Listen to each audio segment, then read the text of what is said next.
Well guys, for those of us up north, we're kind of in that in-between season. We got just enough ice in the lake you can't open water fish, but not enough ice to go ice fishing. And like all fishermen, if you can't go fishing, the only thing left to do is talk about fishing. So today, that's what we're going to do. Now, Bob and I really don't get into the rods and reels we use that often, but I thought this might be an opportunity we can kind of discuss a little bit of that. And we're going to start off with Bob and for the pan fishing. I bow to his expertise when it comes to pan fishing. He's done a lot more of that than I have. So let's start out with him. He'll go over the pan fishing stuff that he uses. Then we'll come back here and talk about some of the bass fishing stuff that I use. Well, probably good afternoon, at least here. Kind of a nice winter day. I thought I would go over some of the rods and reels I use for bluegill fishing. When the bass aren't hitting good, I enjoy bluegill fishing anyway, always have. Pound for pound, I think they're a very, very fun fish to catch and a good fish to start your kids with. So here's some of the setups I have. Here's one I really like. It's kind of set up for cool weather fishing right now. But this is President Pflueger. I got this gift here when I retired 5 years ago from the guys at work, and for light action fishing, you can hardly beat it. I've caught a number of fish on it. And I'm running a Shields rod on this. That's 1 pound to 6 pound line. I usually run about 4 pound. This here is PowerPoint 5 pound because I couldn't get it in 4. But this year I'm going to try some 2 pound line when the bluegill are really finicky. And I'll just see how that works. But this is about a 5.5 foot rod. Actually, this is a 6.5 foot ultralight. I really enjoyed this. Like I said, I used this for this cold weather fishing when it wasn't ice, but the fish were still pretty finicky. So I went with a ounce 64th lead-headed jig, and I put waxies on it, and I would use this real light bobbers to cause not much less disturbance on the surface. We caught a number of bluegills later this year with it. Everything's iced over now. Now we're just waiting for ice fishing to start. Hopefully that'll be soon, because I believe it. I'm starting to get a little bit of cabin fever, but that's probably why I'm making this video. Yeah, well, like I said, I really caught a lot of fish with this. My other one, I really like this one too. This here is the Shakespeare rod, and I believe this one's 7 foot. I like these 7 footers. You can kind of swing it on the boat to get a little more distance with your real light weights, and I try to use pretty light stuff when I'm bluegill fishing. It's light action. This one is 4 to 10 pound line on it, but you can probably go lighter if you want it, or heavier. And this is a Bass Pro reel. It's a Micro Lite. This setup does really cast nice. I mean, I don't have no trouble at all picking this one over the Shield stuff either, but I really like this setup. This one I just run the slip bobber. I'll run this one when they're hitting the red worms. I just run a jig head on there. I think that's an ounce 32nd. I run enough split shot to drive it down so I can float my slip bobber, and that's what I use. I have found that the red worms work better later in the year when the weather's kind of warm and they're not finicky. I've done really well. Now in the spring, when they're a little more aggressive, I go with just jigs. I love chartreuse. I'll go with chartreuse. Ounce of 32nd what I like. I'll go heavier if it's kind of windy day and I'm having a hard time getting the weights down. Another real nice one, pink. Pink really works well too. You know, not just the ladies aren't the only one that like pink, I guess. So does them. In fact, your crappie, you'll catch some crappie on that too. And this is some of the small jigs I'll use.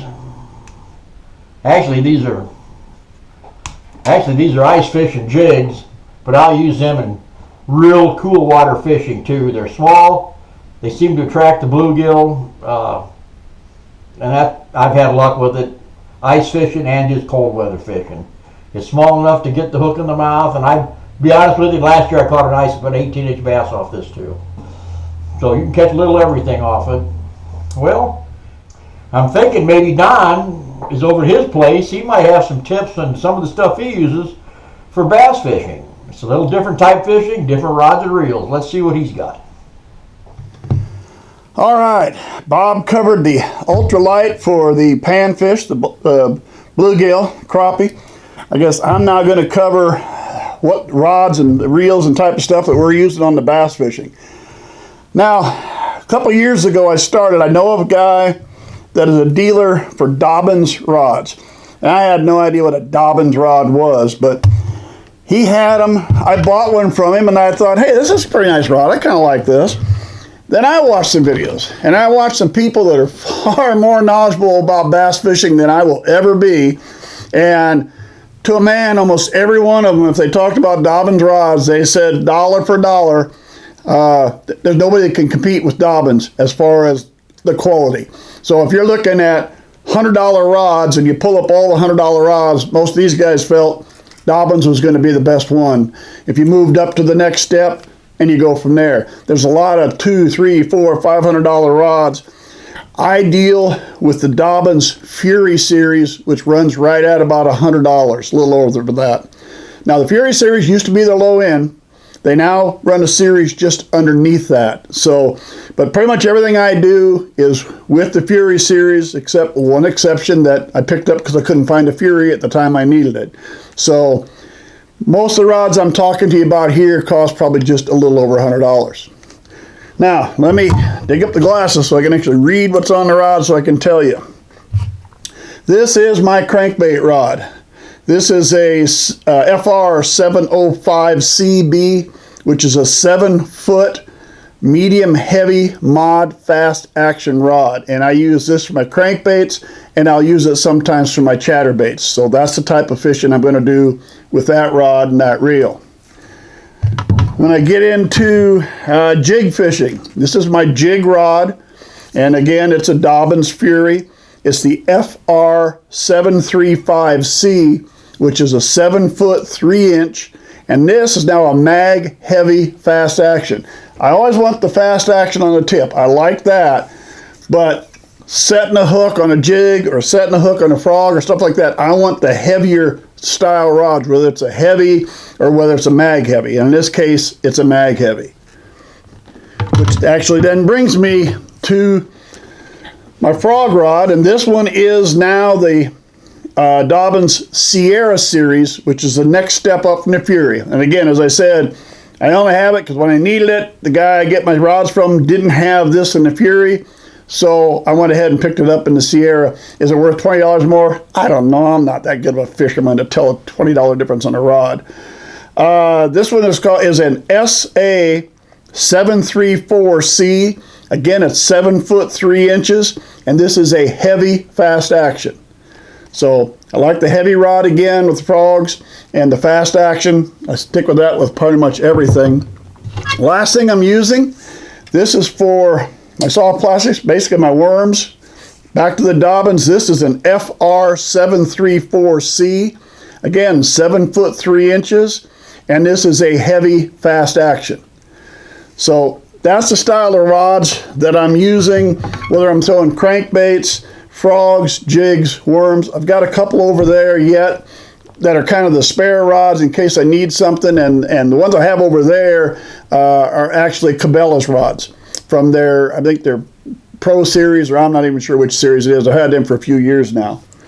As far as reels are concerned, you can see I got a lot of Lews. I started years ago with the Lews Laser Pro, really liked it. I now have 3 of them, and I've had no problems with them. I know some people will say that's kind of a cheap in for Lews, and it is. And there's a lot higher priced Lews reels than the Laser Pro, but I'm not going to argue with it. It's worked for me. Like I said, I got 3 of them. They work real well. I'm happy with them all. Less than $100. Sometimes you'll find them on sale for 60 or 70. So for me, I really like those. I did step up once.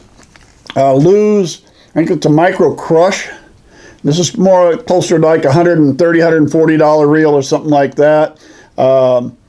Again, it's a nice reel. I like it. Is it a little better than the others? I don't know if it's that much. Again, I'm not that good of a fisherman to tell you that much difference between them. But again, another Lews product that I like. And the other reels that I use that are not Lews is a Bass Pro Shop. This is the Bass Pro Qualifer 2. It could be the Qualifer and the Qualifer 2. I have one of each. Again, a reel that normally lists for $99. It was on sale a few weeks ago for like $59 or $69, something like that. So price-wise, it's pretty comparable to the Laser Pro by Lews. I'd say they're pretty comparable in price usually. Now, push comes to shove, and you ask me which one would I buy if I was going to buy one of those two, it would be the Laser Pro. I think I've cast them both with very similar stuff on the same day, and like picked up one rod, set it down, picked up another, and I thought I was getting better casting ability with the Laser Pro than I was getting with the Bass Pro Qualifer. But I still think they're both really good reels. So that's it. That's what I use for the bass fishing. We got Bob covered us for the ultralight. So hopefully that helps. If you guys are looking for something here over the winter, if he gave you an idea, or hopefully we answered a few questions for you. Thanks for sticking with me. Subscribe to our channel if you would. Hope to see you again real soon.